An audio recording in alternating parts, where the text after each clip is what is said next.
आज की कहानी अम्मा किसके घर जाएगी। तीनों बेटों और बेटी के चेहरे पर एक ही सवाल था। वह सब के सब 1 घंटे से अस्पताल के बरामदे में टहल टहल कर इस सवाल का जवाब सोच रहे थे। मेरा ख्याल है राजेश भैया सबसे बड़े हैं, इसलिए उनका कर्तव्य है कि वह अम्मा को अपने घर ले जाए। छोटी बहन नीलिमा ने भाई को देखते हुए कहा। बड़े भाई ने एक नज़र अपनी पत्नी की ओर देखा और कहा, मुझे पता है कि यह मेरा कर्तव्य है कि मैं अम्मा को अपने घर ले जाऊं, लेकिन तुम जानते हो मैं और मेरी पत्नी हम दोनों जॉब करते हैं और अम्मा की देखभाल के लिए सारा दिन किसी न किसी को रहना होगा, जो हम नहीं कर सकते।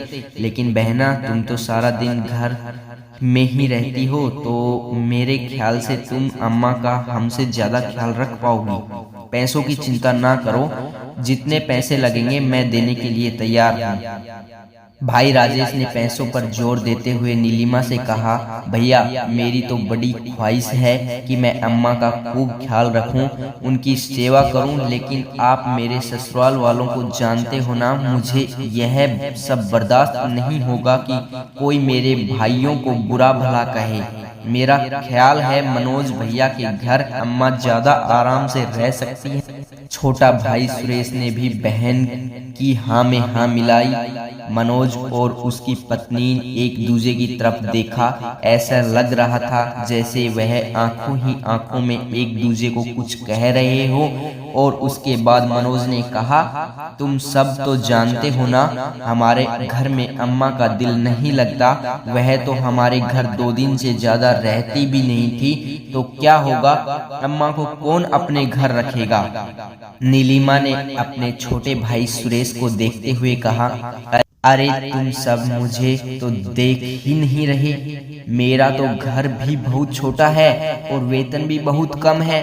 मेरी तो मजदूरी है, मैं अम्मा को अपने साथ नहीं रख सकता। सुरेश ने अपने हाथ खड़े कर दिए। तो फिर किसके घर जाएगी। सभी लोग इस सोच में गुम थे।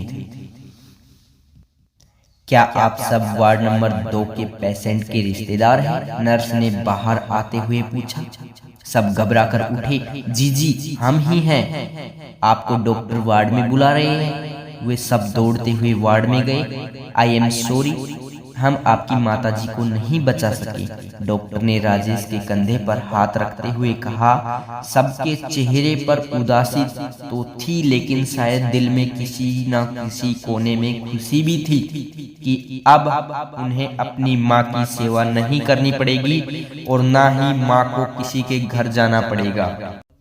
यही हमारे समाज की कड़वी सच्चाई है कि अकेले माता पिता 10 बच्चों को पाल सकते हैं, लेकिन 10 बच्चे मिलकर माता पिता को नहीं संभाल सकते। और कई माताएं अपने जीवन के अंतिम क्षण बुढ़ापे में सड़कों पर रोजी रोटी कमाने में बिताती हैं। कृपया और अपने माता पिता से प्यार करें और जितना हो सके उनकी सेवा करें, तो आपके बच्चे भी आपकी सेवा करेंगे और आपसे प्यार करेंगे। अगर हमारी ये छोटी सी कहानी अगर आपको पसंद आई है तो प्लीज़ लाइक करें, शेयर करें। चैनल पे जो न्यू है प्लीज़ सब्सक्राइब करें।